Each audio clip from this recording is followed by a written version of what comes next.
कभी सोचा है कि हमारे हाथ में जो फोन है या सुबह की जो कॉफी है वो असल में हम तक पहुंचती कैसे है? चलिए आज जरा उन अदृश्य नेटवर्क्स को समझते हैं जो ये सब मुमकिन बनाते हैं, यानी हमारी ग्लोबल सप्लाई चेन्स। इन्हें ना आप बड़ी बड़ी अदृश्य नदियों की तरह समझिए, जो पूरी दुनिया में लगातार बह रही हैं। एक कॉन्टिनेंट से दूसरे कॉन्टिनेंट तक सब कुछ पहुंचा रही हैं, हमारी स्मार्टफोन से लेकर हमारी प्लेट में रखे खाने तक। ये एक बहुत ही कॉम्प्लेक्स जाल है और ये कितना ज़रूरी है इसका अंदाज़ा लगाना भी मुश्किल है। और यहीं पर बात थोड़ी उलझ जाती है, क्योंकि पिछले कुछ सालों में हमने ये कड़वी सच्चाई देखी है कि जब ये नदियां रुकती हैं तो क्या होता है। दुकानों में सामान गायब, चीज़ों के दाम आसमान पर और हर तरफ एक अनिश्चितता का माहौल। तो सवाल ये है कि दुनिया इस बड़ी चुनौती से निपटने के लिए कर क्या रही है? तो इसी सवाल का जवाब ढूंढने के लिए मई 2024 में दुनिया भर के लीडर्स बारबाडोस में इकट्ठा हुए। यह अपनी तरह का पहला इवेंट था, United Nations global supply chain forum. और सच कहूं तो ये एक ऐतिहासिक पल था।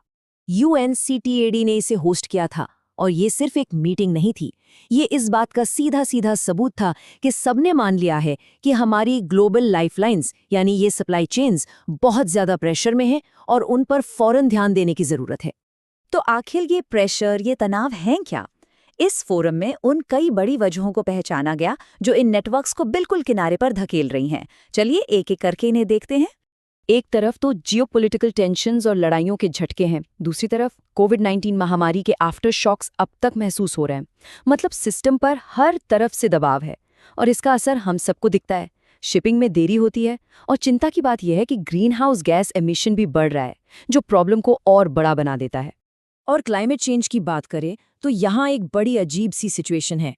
एक तरफ शिपिंग इंडस्ट्री खुद काफ़ी ज़्यादा प्रदूषण फैलाती है, मतलब प्रॉब्लम का हिस्सा है, और दूसरी तरफ यही इंडस्ट्री तूफान और सूखे जैसे एक्सट्रीम वेदर से बुरी तरह प्रभावित भी होती है।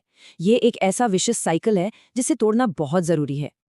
और कुछ देशों के लिए तो ये खतरा बहुत ही रियल और तात्कालिक है। छोटे द्वीपीय देश, जिन्हें SIDS भी कहते हैं, उनके लिए क्लाइमेट चेंज कोई दूर की थियोरी नहीं है, ये उनकी रोजमर्रा की सच्चाई है। ये उनके बंदरगाहों, उनकी सड़कों के लिए एक सीधा खतरा है।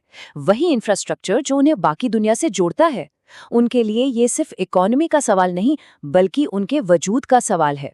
लेकिन अच्छी बात यह है कि बात सिर्फ प्रॉब्लम गिनाने पर खत्म नहीं हुई। इस ग्लोबल फोरम में सॉल्यूशंस पर भी उतना ही जोर दिया गया।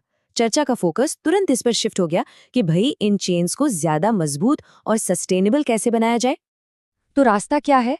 देखिए, मोटे तौर पर 3 चीजों पर जोर दिया गया। पहला, शिपिंग इंडस्ट्री को डिकार्बनाइज करना, मतलब इसे पूरी तरह से कार्बन फ्री बनाना, जो कि कहना आसान है, करना बहुत मुश्किल। दूसरा, बारबाडोस के ब्रिजटाउन पोर्ट जैसे सस्टेनेबल मॉडल बनाना ताकि दूसरे देश उनसे सीख सकें। और तीसरा, इन बड़े बड़े प्रोजेक्ट्स को हकीकत में बदलने के लिए जरूरी फंडिंग का इंतजाम करना। और इस पूरे बदलाव के सेंटर में है टेक्नोलॉजी। मतलब अब वो पुराने धीमे कागजी काम को टाटा बाय बाय कहने का टाइम आ गया है। भविष्य ब्लॉकचेन जैसी टेक्नोलॉजी का है, जो एक तरह से एक सुरक्षित डिजिटल डायरी है जिसमें हर चीज एकदम पारदर्शी होती है।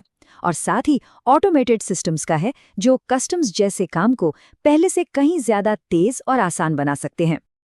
और टेक्नोलॉजी को पावर कौन देता है? डेटा। वर्ल्ड बैंक के साथ मिलकर एक नया डेटा सेट तैयार किया गया है। अब जरा सोचिए, इससे 100 से ज्यादा चीजों की मूवमेंट को ट्रैक किया जा सकता है। इसका मतलब है कि अब पॉलिसी बनाने वाले अंदाजे से नहीं बल्कि पक्की डेटा के आधार पर स्मार्ट फैसले ले सकते हैं। लेकिन रुकिए, कहानी सिर्फ UN तक ही सीमित नहीं है। ये तो एक बड़ी पिक्चर का सिर्फ एक हिस्सा है। इसे एक बड़ी पहेली की तरह समझिए और दुनिया भर के देश इसके अलग अलग हिस्सों को सुलझाने के लिए एक साथ आ रहे हैं, नए नए गठबंधन बना रहे हैं। जैसे कि सप्लाई चेन रेजिलियंस इनिशिएटिव यानी SCRI। इसमें ऑस्ट्रेलिया, भारत और जापान साथ आए हैं। मकसद साफ है कि इंडो पैसिफिक जैसे अहम इलाके में सप्लाई चेन्स इतनी मजबूत हों कि कोई भी झटका आसानी से झेल जाएं और भरोसेमंद बनी रहें। फिर एक और जरूरी ग्रुप है मिनरल्स सिक्योरिटी पार्टनरशिप। ये अमेरिका की अगुवाई वाला गठबंधन है और ये उन चीज़ों पर फोकस कर रहा है जो हमारी मॉडर्न दुनिया को चलाती हैं। वो ज़रूरी मिनरल्स जो हमारे फ़ोन से लेकर इलेक्ट्रिक गाड़ियों तक हर चीज़ की जान है। इनका लक्ष्य इन मिनरल्स की सप्लाई को सुरक्षित और स्थिर रखना है। और एक अलायंस तो बहुत ही अलग है जिसे G20 ने 2025 में शुरू किया था। ये कोई ऐसा ग्रुप नहीं है जो बस पैसे बांटता हो, नहीं, ये तो एक मैच मेकर की तरह काम करता है। ये उन देशों को जिन्हें मदद चाहिए उन प्रूवन प्रोग्राम्स और डोनर्स से जोड़ता है जो मदद करने को तैयार हैं। मतलब एकदम नया और सटीक तरीका है मदद करने का। तो इन सारी कोशिशों को मिलाकर देखें तो ग्लोबल ट्रेड का भविष्य कैसा नजर आता है? अगर इन सभी पहलुओं से कोई एक मैसेज साफ है तो वो ये है, भविष्य है कोलैबोरेटिव, सस्टेनेबल और डिजिटल। और हाँ, ये सब कोई एक दो दिन की बात नहीं है। इस टाइमलाइन को देखिए, मोमेंटम बन रहा है। बारबाडोस की पहली मीटिंग से लेकर 2026 में सऊदी अरब में होने वाली दूसरी मीटिंग तक एक पूरा रोड मैप तैयार है ताकि इन जरूरी मुद्दों पर काम चलता रहे। तो कुल मिलाकर मिशन बहुत सीधा और साफ है, उन सिस्टम्स को मजबूत और फ्यूचर प्रूफ बनाना जिन पर हम सब हर रोज जाने अनजाने में डिपेंड करते हैं। और ये हमें एक बहुत बड़े सवाल पर लाकर छोड़ देता है। देखिए, एक बात तो पक्की है, एक बेहतर मजबूत सप्लाई चेन बनाना किसी एक देश के बस की बात नहीं है। ये एक ग्लोबल प्रोजेक्ट है। तो असली सवाल ये उठता है कि जितनी बड़ी ये चुनौती है, क्या हमारा आपसी सहयोग भी उतना ही मजबूत हो पाएगा? खैर, इसका जवाब तो आने वाला वक्त ही देगा।